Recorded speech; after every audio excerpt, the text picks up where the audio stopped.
Now, all of us here at Al Jazeera are really excited to bring to you Peter Greste's first interview. Peter, of course, is our colleague who has just been released from 400 days in jail in Egypt. Look, I can't tell you how relieved I am at being free. I mean, I really didn't expect it. We were settling in for a period of months behind prison for the retrial, and so to be out now today with just a few minutes' notice really is just extraordinary. But I also feel incredible angst about my colleagues, leaving them behind. And I know that there is Mohammed Fahmy and Baher Mohammed and the 7 other people that were convicted alongside us in absentia, and 4 others that had nothing to do with our case who are serving prison sentences. And so amidst all of this relief, I still feel a sense of concern, a real sense of worry, because if it's appropriate for me, if it's right for me to be free, then it's right for all of them to be free, and for those who are convicted in absentia to be free of those convictions. I wanted to ask you about that yesterday, the process for you personally, how the day evolved, and also how it felt for you. For example, what was the last thing you said to your colleagues? How did the day play out for you? Is it something you expected, and the emotions you went through? No, I wasn't expecting it at all. I woke up thinking very much about the campaign ahead of us, really feeling as though we were going to have to spend an extended stretch in prison. And I went for a run, and the prison warden called me over and told me that, it's time to pack your stuff. I said, what do you mean? He said, you're going? I said, well, where? To another prison. He said, no, the embassy's coming, they'll be here in an hour, get your stuff and go. And I can't tell you that real mix of emotions that was boiling inside. As I said to you a moment ago, a sense of relief and excitement, but also real stress at having to say goodbye to my colleagues and friends, the people who've really become family inside that prison. You spend 400 days in such close proximity with people, and you really get to know them very, very well. So it was a very difficult moment walking out of that prison, saying goodbye to those guys, not knowing how much longer they will have to put up with this.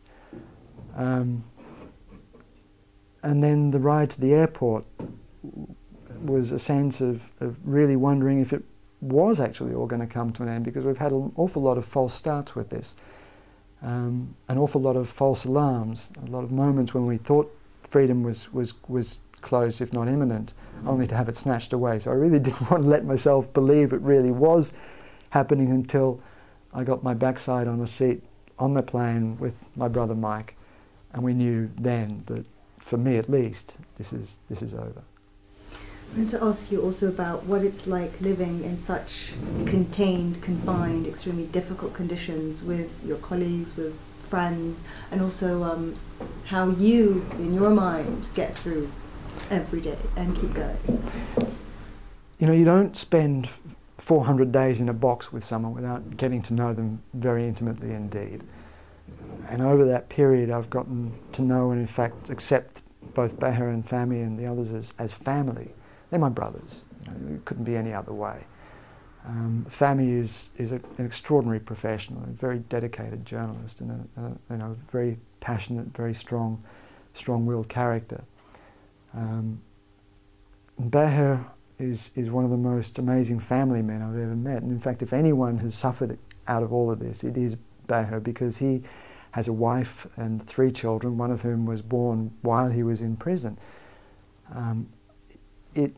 It was incredibly tough for him, as someone so devoted to his family, to have to be where he is, knowing that he's innocent, knowing that this is a huge mistake, and only being able to see them on very occasional family visits, and also knowing now that he's going to have to spend an indeterminate period behind bars.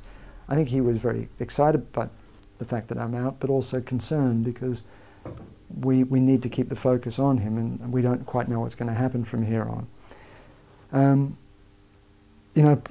In prison on a daily basis, the key is to stay fit physically, mentally and spiritually.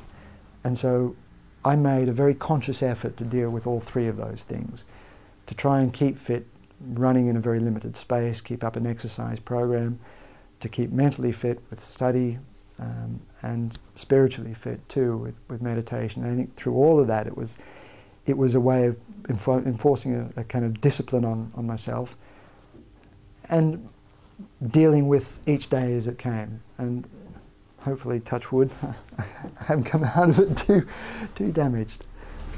I wanted to ask you, now that you're out and perhaps it's starting to filter through the extent of this campaign that's been going on, that's reached all corners of the world, from Barack Obama to schools in the most remote areas. Has it sunk in? How do you feel about this entire sort of... Look, the first thing I want to say about this is that this is the kind of sense of euphoria, of optimism, is so overwhelming. I've just been watching some of the headlines and the newspapers and the TV around the world, and what's very clear is that this is a massive step forward.